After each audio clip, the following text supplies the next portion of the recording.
now welcome Ulf Hannelius again, who will do this. And then I do want to just say, don't make sure to stay to the end so that you hear our interns who will give the closing remarks, and also will follow up with you by email so that you have the recording, so that you can provide feedback, and also so you know how to maybe learn more about women's health and the various speakers today. So thanks, everyone. It was great to see you all again. And with this, over to you, Ulf. Thank you, and I'll start sharing. Let's see here. Can you see my screen? Yes. There, but make it in presentation. Yeah. Yeah. There you go. Good, and thank you so much. And I won't keep you long. So there are a few slides here, and you've heard some of this already during this day if you've stayed on for all these hours. But so I'll give a short presentation of Diamyd Medical, but also shortly about type 1 diabetes as a field, and I also highlight some of the more from a women's health perspective that we've heard about today. But again, Diamyd Medical was founded when our founder Anders S. Möller, when his youngest daughter got diagnosed with type 1 diabetes, and the purpose has then ever since then been to cure the disease. So we traveled around the world to find something that could become a cure, and that is now what we call Diamyd, which is in phase 3 trials right now, is 30 years back in time, licensed from UCLA and other universities in the US. And briefly about type 1 diabetes again. So there's significant unmet medical need and economic burden associated with type 1 diabetes. We've had insulin for 100 years. There's one single now disease-modifying therapy that is approved in the US that you can use before clinical diagnosis to delay the time to clinical diagnosis of the disease. But that's it. There's nothing else so far approved for type 1 diabetes. And there's more than 500,000 every year that get what's like classical type 1 diabetes. It's probably more than another 500,000, at least more, that actually get autoimmune diabetes, so more in adult form. And it's almost 100 billion US every year. This is the economic burden. It's especially because of the complications of the disease that are so costly. And again, the disease it's a lifelong disease. There's no cure. Without insulin, you die, but you need to take insulin for the rest of your life to manage your blood sugar levels, know what to eat, how to exercise, and that's a 24-hour day lifelong thing. Very high risk of severe complications, because even if you have these technical devices and insulin and everything, you're still unable to manage the blood glucose levels as a healthy pancreas would.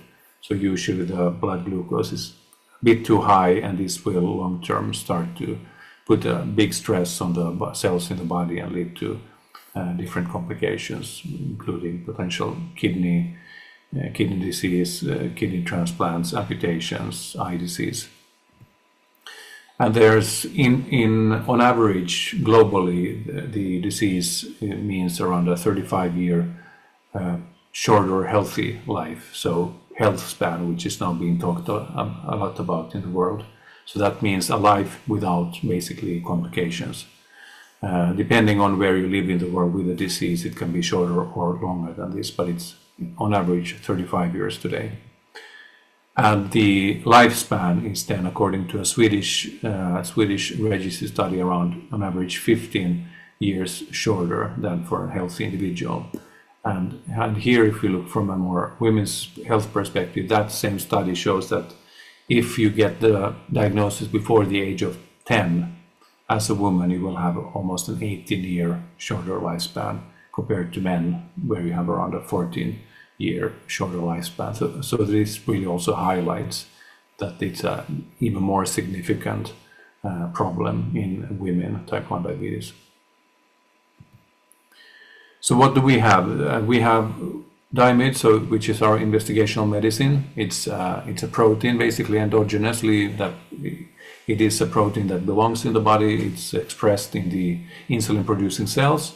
And what we want to do is that we we show the same protein to the immune system, so that the immune system understands that this is nothing that is foreign. This belongs in the body, and it should stop attacking that protein and thereby not destroy the insulin-producing cells. So it's a disease-modifying therapy. We only sort of reprogram the immune system against a single component, nothing else. We don't block anything in the immune system. And it's only 3 injections, 1 month apart, targeted injections. And we've shown in clinical trials that we get a durable effect. So we really slow down the disease progression significantly. So we preserve the insulin-producing capacity in the body, and we can also then see that we can improve glycemic control on top of standard care by doing this. And it's, like I mentioned, it's an antigen-specific immune tolerance. So again, it's very specific. There's no immunosuppression involved, and that's why it also translates to a very favorable safety profile. So far, we've treated more than 1,000 patients with the active therapeutic, and there's no difference in safety profile between active and placebo, and never seen any serious adverse events, which really talks about the very specific and convenient treatment. And it's a precision medicine approach. That's the biggest difference now that we learned over the years, that it doesn't work across the spectrum of type 1 diabetes. It's all about the genetic profile of the individuals. So if you have the right, what's called HLA genetics, which are central to how the immune system sort of recognizes foreign and endogenous substances in the body, depending on that profile, you will then respond to our treatment as well. And it's up to 40% of type 1 diabetics who have this specific genetic profile. So it's quite a substantial subgroup we are treating.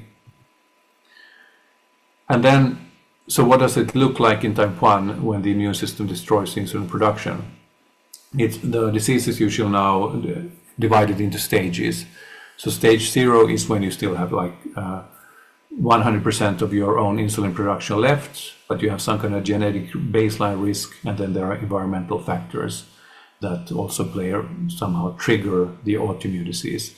And at stage 0, the autoimmunity starts, but you can't feel anything. You need to take a blood sample to see that there is an autoimmune disease ongoing. And then gradually the insulin production here, which is depicted in this blue, that you get the less of the blue here, it progresses. In stage 1, you have no symptoms, you're completely normal blood glucose, but again, if you would take a blood sample, you would find these autoantibodies that are a sign that there is an autoimmune disease ongoing. And in stage 2, even less of the insulin production, still no symptoms, but now your blood sugars start to be elevated and abnormal. So again, you would be able to identify these individuals if they are screened.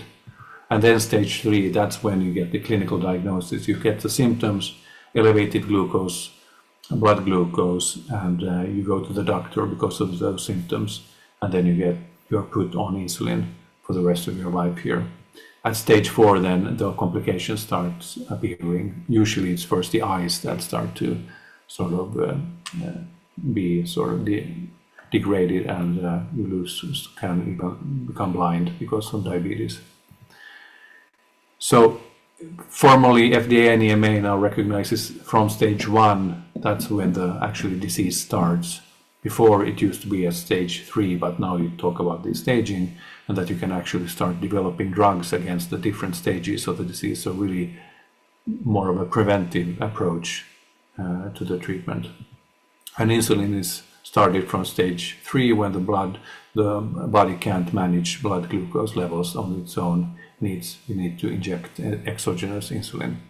And we as Diamyd, we work across the spectrum of the disease. We start in stage 3 where we have our phase 3, and then we will work our way earlier into the disease to really become more of a preventive treatment. There's even been talk even to go as early as stage 0 when you have the genetic risk and there's the autoimmunity starts. And we could potentially also work in stage 4 in combination with other treatments that could stimulate insulin production. And now the biggest thing is that we have a pathway towards potential accelerated approval in the US. So we have a phase 3 ongoing where in these stage 3 type 1 diabetes patients who have this specific genetic profile that associates with response.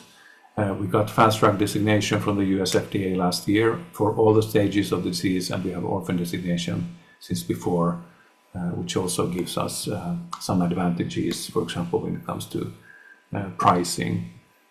And then we have aligned with the US FDA also all the key elements when it comes to doing an earlier readout in the ongoing phase 3.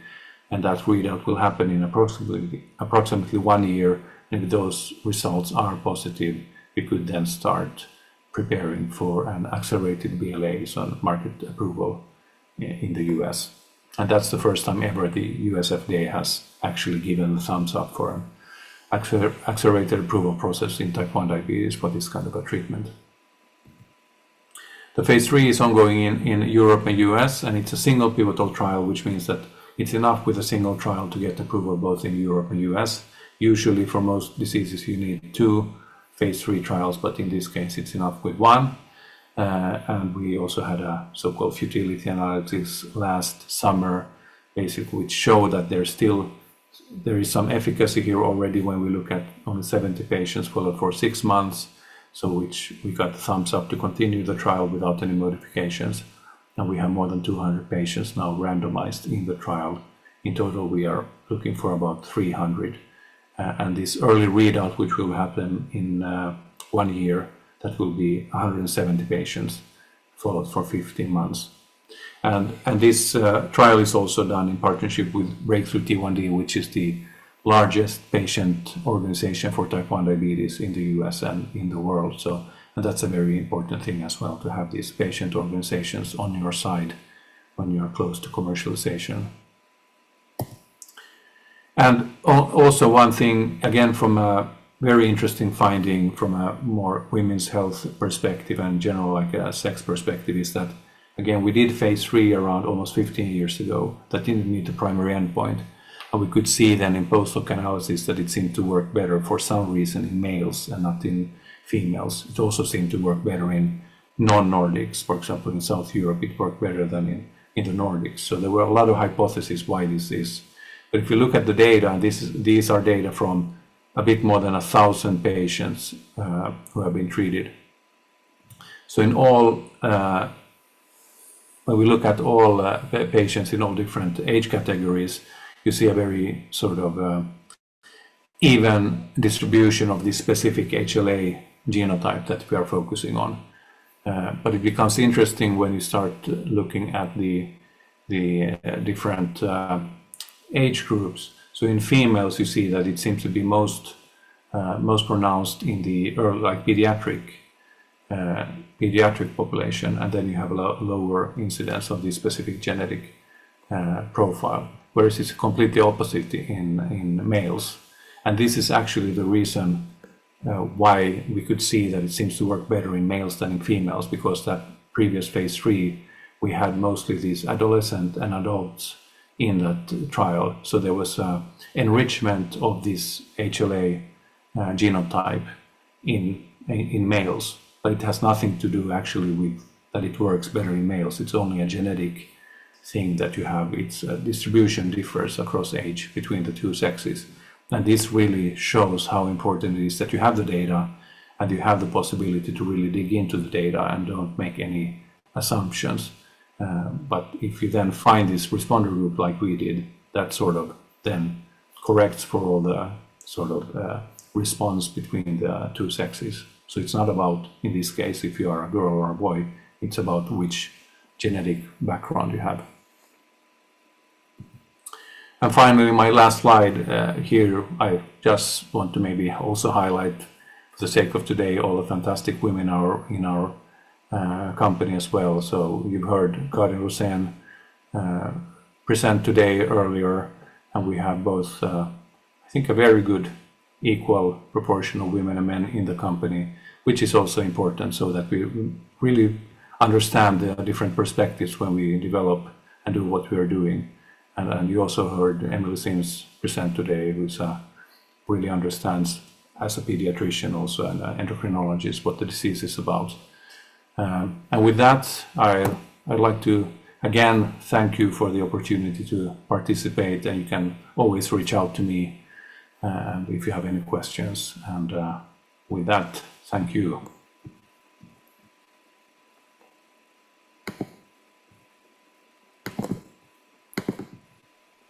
Thank you, Ulf.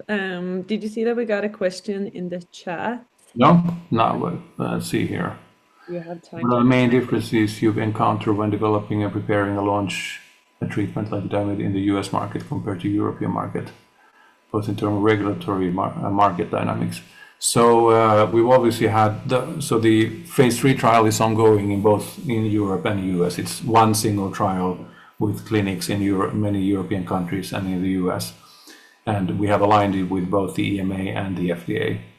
And like I said, right now we really have great momentum with the FDA. There's big change, I would say, in 2024 when we got the fast track designation. That's partly because, I mean, you need to educate regulators as well. We've been very persistent in our work, maybe not always taking no for an answer, and that's very important for any company. But I think in this case, the FDA sort of have been a bit more agile. EMA are very clear in their requirements, but right now for us, the FDA is giving us this potential to go for an accelerated BLA. Otherwise, I mean, we're sort of communicating in the same way with both regulators. But the US, again, being the biggest market, I think that's where we also have put most of our efforts, only from a commercial perspective. And also from a market dynamics, obviously completely different healthcare systems. In the US, we've done some market research, so we've had payer interviews, we've had interviews with providers, and to really understand the market and the current knowledge gaps and also potential pricing and all these kinds of things. And again, we focused on the US because if we get approval, we will first launch in the US, and that's where we'll make its biggest commercial opportunity. And Europe is obviously different, many different countries. You get central approval, but then you commercialize in all the different countries. So it's very different, but I think if you need to choose, you will only from a commercial perspective choose the US. But it's complex in both cases. But I think in one sense, the US maybe makes sense also. It's a single country insurance companies that you need to align with, and you choose the biggest one because they cover most of the lives then. So if you talk to 10 of them, you have covered a big proportion of the US insured lives. But you need to be in both places, but as a small company, you also need to prioritize. But I would say Europe and US are very, from a data perspective as well, European healthcare and US healthcare are very high level, and if you get European data, they can be used in the US and vice versa. So that's also important to know, that to be able to use the data that you get from your clinical trials when you then go for a market approval. And US and Europe are very comparable.